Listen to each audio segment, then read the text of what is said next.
kapatid ng isang beneficiary ni Kalinga Prab na grabe po kung makapagsabi or makapag my day no sa kanyang Facebook account no. Hindi ko siya papangalanan mga Kalinga, pero pag inulit niya pa ito ay talagang ipopost ko po ang kanyang pagmumuka dito sa aking YouTube channel. At syempre ita-thumbnail din natin yung kanyang pagmumuka, di ba mga Kalinga? Pero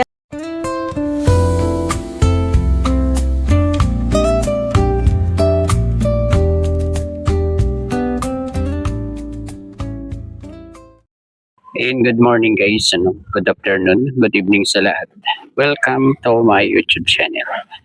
Guys, sa palagay nyo ba, totoo kaya na itong nag-message na ito ay isang kapatid ng isang Kalingap Angels, At ito ay may napanood rin tayo sa Facebook, at talagang tinukoy na nila doon kung sino ito, guys. Pero sana ay nag-isip-isip muna bago ilantad nila ng ganito ito. Malay natin doon ay fake account, ginaya lang yung pangalan ng isang kapatid ng isang Kalingap Angels na to, at talagang parang sinisiraan, parang ganun lang, malay natin ganun lang yung nangyari. Dapat nag-imbestiga muna yung nagpalabas na ng mukha nito, di ba guys? Pero sa palagay nyo guys, magagawa ba ng kapatid ng isang Kalingap Angel ito na buong buhay nila, guys, ay alam nila kung anong kalagayan, nang dahil kay Kalinga Prab ay nabago yan at nakapag-aral yung kanyang kapatid. Pati na rin siya guys, ay naambunan din ng biyaya na galing kay Kalinga Prab. Pero bakit nagagawa niya na ito kung siya nga ito, guys, ay bakit nagawa niya itong bagay na to, na makakasira kay Kalinga Prab, di ba guys? Matandaan natin guys, na talagang yung bahay nila dati, nung kapatid niya, although wala siya doon nung unang makita siya ni Kuya Andy, guys, at unang i-vlog ni Kalinga Prab, diba? Kasi meron na siyang asawa, diba guys? Pero sana naman, kung siya ito, kung totoong siya itong nagsalita na to, itong nag-comment na to, ay bakit niya ginagawa ito, parang dito ba masisira itong kapatid niya, bilang Kalingap Angels? Parang sinisira niya itong kapatid niya sa ginagawa niya, kay Kalinga Prab. At saka bakit nakapagbitaw ito ng ganito? May galit ba siya kay Kalinga Prab or may tampo ba siya kay Kalinga Prab? At nasabi niya itong mga ganito kay Kalinga Prab, di ba guys? Napakawalang utang na loob naman niya kung siya talaga ito, di ba guys? At talagang ang laki ng nabago sa kanilang buhay nang dahil kay Kalinga Prab. Pero ito, guys?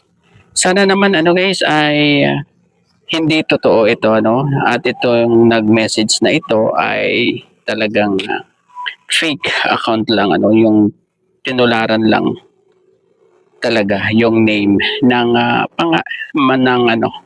kapatid nitong isang Kalingap Angels, guys. Ito ay una kong napanood kay Kalingap Maymay, di ba?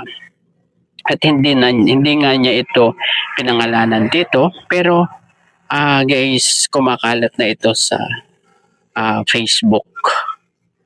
At pinangalanan na nila kung sino to, guys.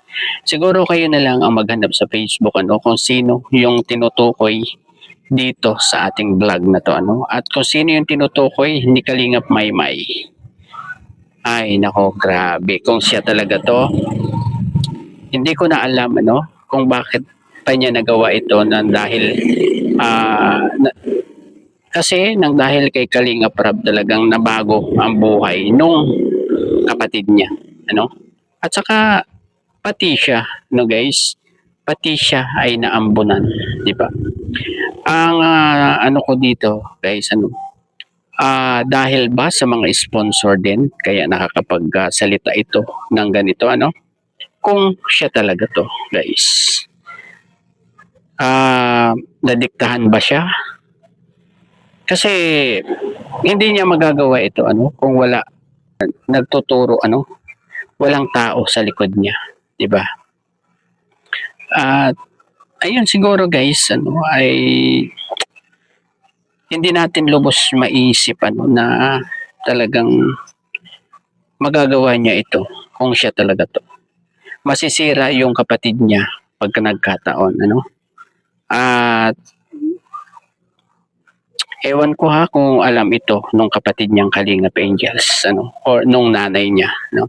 Kasi ang alam ko ay tapat sa Kalingap itong nanay nitong Kalingap Angels na to at saka nitong nag-comment ng ganito kay Kalingap Rob, 'di ba guys? Grabe yung sinabi niya kay Kalingap Rob, guys, ano? Grabe. Talagang ang dami daw rules, ano? Ngayon ang dami ng rules. Pambira, guys, no? At ayan guys, ano yung mga comment niya, no? Parang may nasabi pa siya dito na totoo daw yung kanyang mga sinasabi, 'di ba? Ayan guys, hanggang dito na lamang po ano. At bago po tayo magtapos, pakisuportahan po muna ang ama ng Kalingap, Kuya Val Santos Matubang, Ate Edna Vlogs at Kalingap Rob. Ayun, hanggang sa muli pong pag-vlog.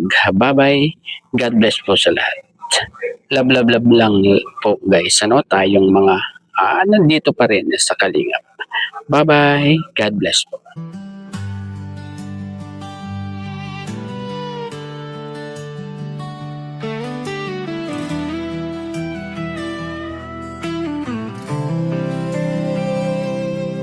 Sa likod ng kamera, isang lalaking may pangarap, puno ng takot pero puso'y sumusubok lumipad.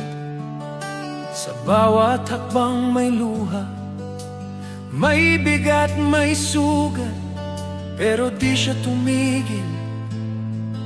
Kahit mundo'y kay hirap, tahimik siyang lumalaban. Walang bumibitaw sa dasal, ilang araw na walang tulo, pero puso'y likas. Ang misyon niya'y tumulong, yan ang tunay na sandata. At doon nagsimula ang kwento ng isang kalinga. At kung minsan siya'y napapagod, pero di niya kayang umatras. May apoy na hindi mapapatay sa puso niyang may malasakit na wagas. Tuloy ang laban kahit sugatan, bumabangon ka muli. Tuloy ang laban sa gitna ng unos, lakas mo'y nagliliya pa rin. Kahit ilang beses madapa, tumatayo ka. Yan ang ginto mong puso, para sa mahihirap, para sa pag-ibig mo. Tuloy-tuloy ang laban mo. May mga araw na walang naniniwala, may paninira, may panghuhusga, pero mas malakas ang awa kaysa galit. Mas matapang ang puso kaysa inggit. Natutunan niyang umiti kahit pagod, magbigay kahit siya mismo'y kulang. Tinalikuran man ang ilan, pinili niyang maniwala sa kabutihang walang hanggan. At Sa bawat binabagtas na dilim, may liwanag siyang dala. Ang ngiti ng taong natulungan, yun ang musika sa kaluluwa. Tuloy ang laban, kahit sugatan, bumabangon ka muli. Tuloy ang laban, sa gitna ng unos, lakas mo'y nagliliya pa rin. Kahit ilang beses madapa, tumatayo ka. Yan ang ginto mong puso para sa kaluluwa.